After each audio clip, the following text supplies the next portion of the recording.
Bonjour, bienvenue dans ma bibliothèque. Nous sommes à Montréal le 24 septembre 2012 et mon nom est Bruno Lalonde. Aujourd'hui, je vous lis un court passage de Maître et complice de Gabriel Madneff. Mais avant, un petit mot sur ma vidéo d'hier. C'est vrai que j'ai pas mal exagéré, comme me rappelait très judicieusement Jean-Paul Coupal. Il m'arrive d'exagérer. Il m'arrive d'avoir le sens, le sens de l'exagération. Alors, voilà, je vais revenir là-dessus. Un autre dit peut-être que j'étais fatigué. Oui, sans doute. Le salon du livre ancien qui s'est déroulé en fin de semaine. Un salon qui a été plutôt difficile pour moi, mais ça va, on continue.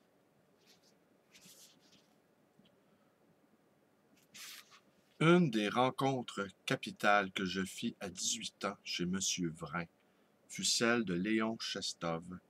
Je me souviens de mon émotion quand, ouvrant au hasard un petit livre à la couverture grise, intitulé Apothéose du dépaysement, j'y lus ces phrases cruelles et toniques, joyeuses et désespérées, qui soudain me parlaient de moi. Je voulus tout lire, Chestov. Je pus facilement acheter certains de ses livres. Pour d'autres, son Kierkegaard notamment, ce fut plus compliqué, et je dus attendre 1 an que M. Vrain réussisse à me procurer un exemplaire de Athènes et Jérusalem, alors rarissime. Quelle allégresse quand enfin j'emportai ce volume serré sur mon corps, sur mon cœur, tel un trésor. C'est ainsi que s'accomplissent les vraies rencontres, loin du tumulte des modes et de l'actualité minuscule dans la quête et la ferveur. Il en a toujours été de la sorte. Des exemples. En 1664, Malebranche a 26 ans. Se promenant quai des Augustins à Paris, il entre chez son libraire, ouvre un bouquin au hasard, le traité de l'homme de Descartes. Il acheta le livre, raconte Fontenelle, le lut avec empressement et avec un tel transport qu'il lui en prenait des battements de cœur qui l'obligeaient quelquefois à interrompre sa lecture. En 1865, Nietzsche a 21 ans. Arrivé à Leipzig, il loue une chambre chez l'antiquaire, Rome. Un matin, dans la boutique de ce dernier, il tombe sur Le monde comme volonté et comme représentation. Ce titre m'était totalement inconnu. Je pris le volume en main et le feuilletai.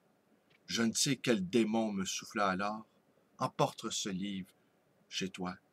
À la maison, je m'enfonçai avec mon butin dans le coin du sofa, me livrant à l'influence de cet énergique et sombre génie. Si j'ai la tranquille certitude que mes livres finiront toujours par atteindre celles et ceux auxquels ils sont destinés, c'est parce que je me rappelle la manière dont moi-même, adolescent, j'ai découvert ceux qui allaient devenir mes maîtres et bouleverser ma vie. C'est fortuitement qu'à 15 ans, j'ai lu le premier d'entre eux, mon principal éveilleur, mon modèle, l'artiste du passé avec lequel je me sens le plus d'affinité, Byron. Et c'est de la même façon, en apparence accidentelle, que j'ai lu les autres, à l'exception de 2 ou 3 auteurs classiques que tel ou tel professeur m'a appris à aimer. Aucun d'eux n'était à la mode, et personne n'en parlait. Ni mes camarades, ni les adultes de mon entourage. En terminale, sur 30 élèves, nous n'étions que 2 à lire Schopenhauer et Nietzsche.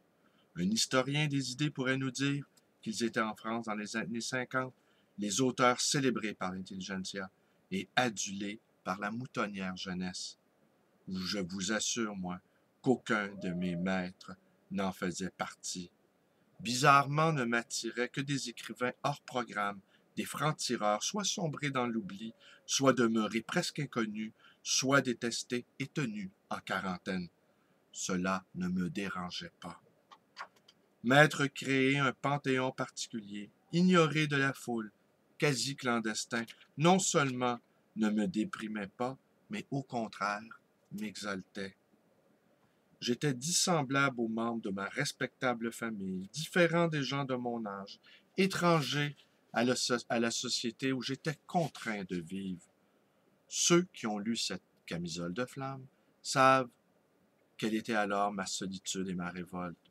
Aussi n'étais-je pas surpris de ce que mes goûts littéraires me portassent d'instinct vers des frondeurs, des outsiders.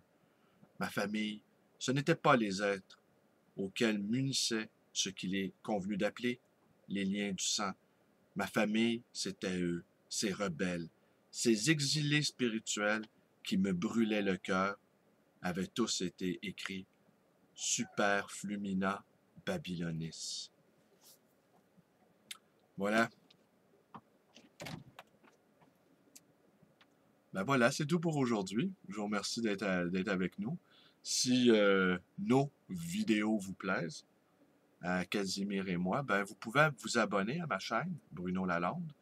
Vous pouvez également devenir un militant, militante Facebook en vous joignant à ma page. Vous pouvez me téléphoner à ma librairie dans le 514-736-0999. Et vous pouvez également me rendre visite à cette librairie d'occasion, le Livre ancien, à Montréal. Merci et bonne journée.